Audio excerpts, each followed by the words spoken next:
لا حول ولا قوة إلا بالله العلي العظيم.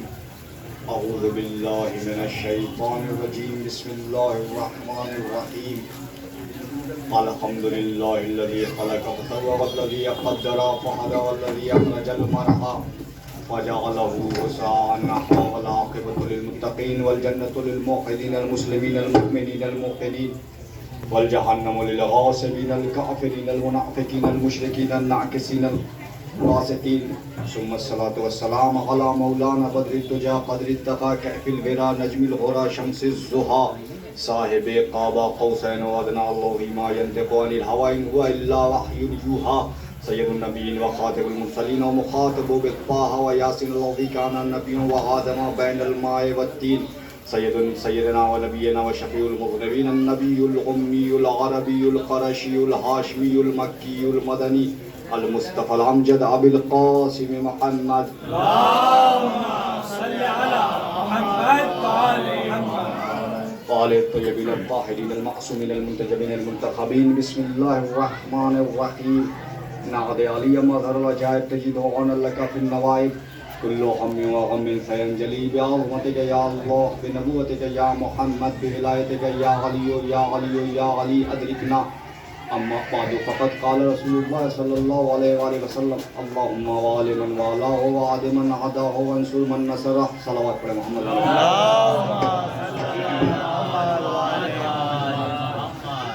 عزیزان محترم، بزرگان ملت، برادران ایمانی، ذوی الاحترام، ذی شرف، عالی جناب، مکرمت پناہ، عزت مآب، ہم سب یہاں جمع اس لیے ہوئے ہیں تاکہ امام زمانہ عجل اللہ تعالیٰ شریف کی خدمت میں ان کے جد کی ولادت کی مبارکباد پیش کر سکے. تو سب سے پہلے چلیں ہم اپنی طرف سے اور آپ سبھی کی جانب سے امام زمانہ کی خدمت میں ان کے جد کی ولادت کی مبارکباد پیش کرتے ہیں صلوات کے ساتھ.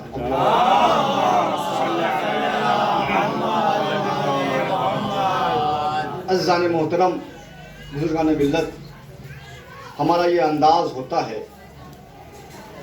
ہمارا یہ وتیرہ ہے، ہمارا یہ طریقہ ہے، ہمارا یہ عمل ہے کہ جب ہم کبھی مغموم ہوتے ہیں تو فرش عزا بچھاتے ہیں. اس لیے کہ ہمارا مقصد خلقت یہی ہے کہ ہم اہل بیت کے غم میں غم منائیں اور ان کی خوشیوں میں خوش ہوں.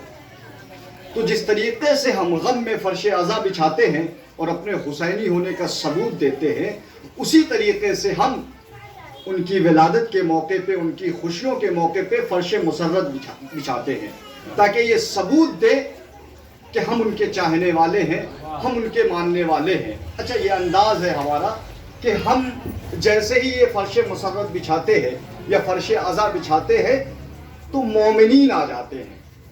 اچھا، اب انداز یہ ہے کہ بہت کم تعداد میں مومنین ہو. کہیں ایسا ہوتا ہے کہ فرش مسرت ہو یا فرش عزا ہو تو مومنین کثیر تعداد میں ہوتے ہیں.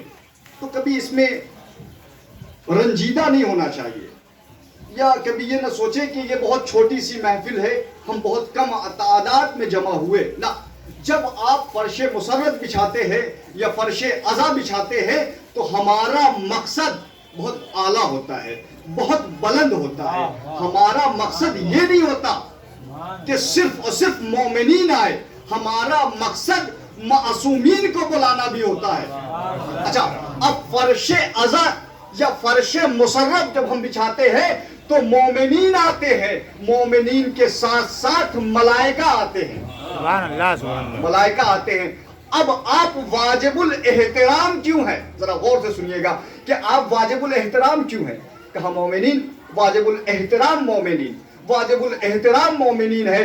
کہا جب ہم فرش مسرت یا فرش عزا بچھاتے ہیں تو مومنین اس پہ آتے ہیں، اکٹھا ہو جاتے ہیں، جمع ہو جاتے ہیں. تو آپ جمع ہو گئے تو اس میں آپ کا احترام ہم پہ واجب کیوں ہوا؟ بہت سے ایسے مواقع ہوتے ہیں، بہت سی ایسی جگہ ہوتی ہے جہاں پہ افراد جمع ہوتے ہیں تو وہ لائق احترام نہیں ہوتے، ان کا مرتبہ بلند نہیں ہوتا۔ کہا تمہیں نہیں معلوم یہ جو ہم فرش مسرت بچھاتے ہیں، یہ جو ہم فرش عزا بچھاتے ہیں، یہ جو فرش ہے یہ منسوب ہے امام حسین سے، اور اس کا مرتبہ اس لیے بلند ہے کہ اس پہ معصوم فرشتے آتے ہیں، اس پہ معصوم انبیاء آتے ہیں، اس پہ شہزادی عالمیان آتی ہیں۔ پوری توجہ سے سنیے گا، اس لیے ہم واجب الاحترام ہوتے ہیں۔ اما ہمارا انداز یہ ہوتا ہے کہ دنیاوی اعتبار سے اگر ہم کسی اپنے سے بلند منصب دار کے ساتھ بیٹھے ہوں، اعلیٰ مرتبہ افراد کے ساتھ بیٹھے ہو تو خود کو فخریہ کہتے ہیں کہ ہم فلاں منصب دار کے ساتھ، فلاں عہدے سار کے ساتھ بیٹھے ہیں، ہمارا بھی مرتبہ بلند ہے۔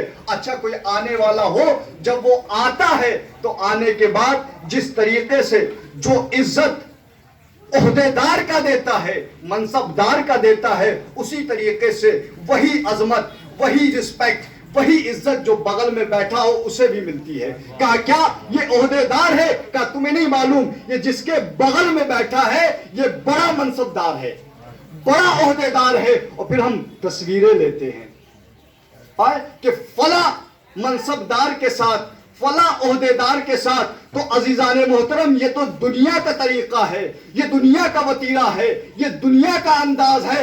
ارے ہمارا مرتبہ کتنا بلند ہوگا کہ ہم رسول کی اکلوتی بیٹی کے ساتھ بیٹھے ہو، معصوم فرشتوں کے ساتھ بیٹھے ہو، معصوم انبیاء کے ساتھ بیٹھے ہو۔ صلوات پڑھیں محمد، پھر ان کا مرتبہ۔ اچھا اب بعض افراد ایسے ہوتے ہیں کہ اپنے گھروں میں فوٹو لگاتے ہیں کہ یہ بھیا ہم فلاں منصب دار کے ساتھ ہمارا تعلق ہے۔ اب جیسے دنیاوی انداز سے کوئی اپنی فوٹو لگا کے، فوٹو دکھا کے بتاتا ہے کہ ہمارا عہدہ ان کے ساتھ بھی ہے، ہمارا رشتہ ان کے ساتھ بھی ہے، ایسے ہی ہم فرش مسرت بچھا کے بتاتے ہیں کہ ہمارا عہدہ، ہمارا رشتہ آسمانی فرشتوں کے ساتھ۔ ایک صلوات پڑھیں محمد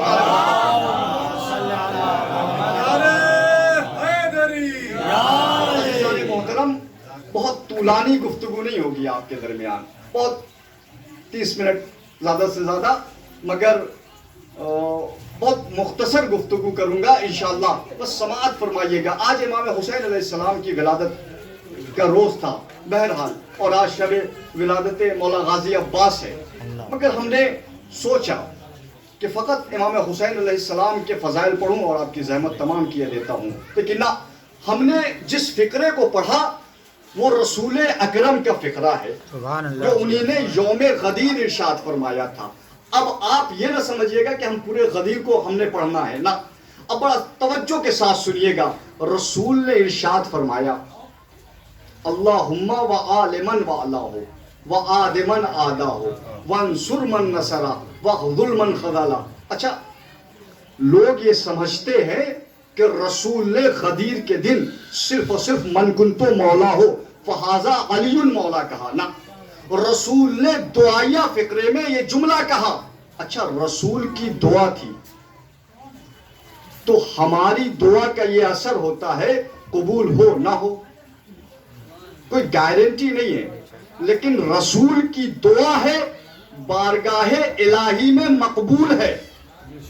اب رسول نے یوم غدیر کہہ دیا کہ اللہ جو علی کی نصرت کرے تو اس کی نصرت کر، جو علی کو دوست رکھے تو اس کو اپنا دوست رکھ، اور جو علی سے دشمنی رکھے تو اسے اپنا دشمن رکھ۔ بس غدیر کے دن یہ فیصلہ ہو گیا کہ جو علی والا ہے وہی خدا والا ہے۔ ایک صلوات پڑھے محمد والا۔ اچھا شیخ الطائفہ شیخ طوسی علیہ الرحمہ ارشاد فرماتے ہیں کہ اگر تم یہ چاہتے ہو کہ خدا کے اور تمہارے درمیان کوئی حجاب نہ رہے تو علی سے محبت کرو۔ اگر یہ تم چاہتے ہو کہ خدا تم سے قربت اختیار کرے تو ولایت علی کو اپنے دل میں بسا لو۔ اور پھر ارشاد فرمایا کہ خدا جس کے دل میں نیکی اتارتا ہے اس کے دل میں ولایت علی کو اتار دیتا ہے، اور جس کے دل کو فساد میں چھوڑنا چاہتا ہے اس کے دل سے علی کی محبت کو نکال لیتا ہے۔ ایک صلوات پڑھے محمد علیہ۔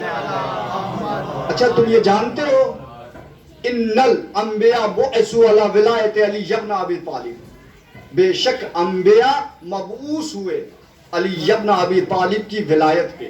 اب آئیے میں اپنی موضوع پہ آتا ہوں۔ عزیزان محترم، ایک صلوات کا سہارا دے۔ رسول نے جب غدیر میں علی کی ولایت کا اقرار کروانا چاہا، اعلان کرنا چاہا، تو رسول کو چاہیے تھا کہ رکتے، جو افراد ہمراہ تھے ان کے ساتھ اعلان ولایت کرتے۔ رسول نے کہا نہیں، رکو، جو آگے بڑھ گئے ہیں انہیں واپس بلاؤ، جو پیچھے ہیں ان کا انتظار کرو۔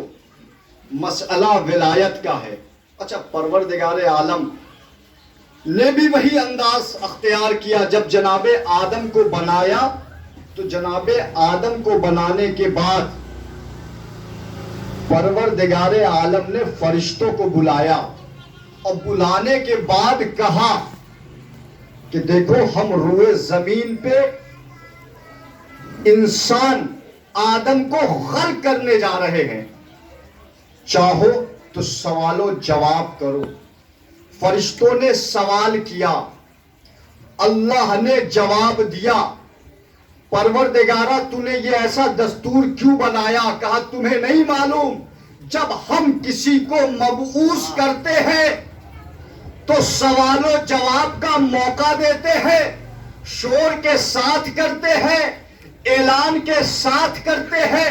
اب فرشتوں نے سوال کیا، خدا نے جواب دیا، فرشتوں نے اعتراض کیا، خدا نے جواب دیا۔ اب جس نے آدم کو مانا خدا نے اسے اپنی بارگاہ میں جگہ دی، جس نے آدم کو انکار کیا خدا نے اسے اپنی بارگاہ سے نکال دیا۔ اللہ نے یہ قانون بنا دیا کہ ولایت جب بھی کسی کے سامنے اعلان ولایت ہوگا تو شور کے ساتھ ہوگا، شعور کے ساتھ ہوگا۔ جو خاموشی میں ہو اسے سقیفہ کہتے ہیں، جو شور کے ساتھ ہو اسے غدیر کہتے ہیں۔ ایک صلوات پڑھیں محمد علیہ۔ جو شعور کے ساتھ ہو اسے غدیر کہتے ہیں، جو بغیر شعور کے ہو اسے سقیفہ کہتے ہیں، جو عین کے ساتھ ہو اسے غدیر کہتے ہیں، جو بغیر عین کے ساتھ ہو اسے سقیفہ کہتے ہیں۔ ایک صلوات پڑھے محمد والے۔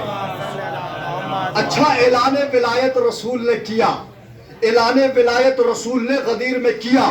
اس کے بعد اللہ کے نبی نے کہا کہ دیکھو اگر تم اعلان ولایت کو مانتے ہو تو ہم تمہیں گلے سے لگائیں گے، اور اگر منکر ولایت ہوگے تو ہم تمہیں خود سے دور کریں گے۔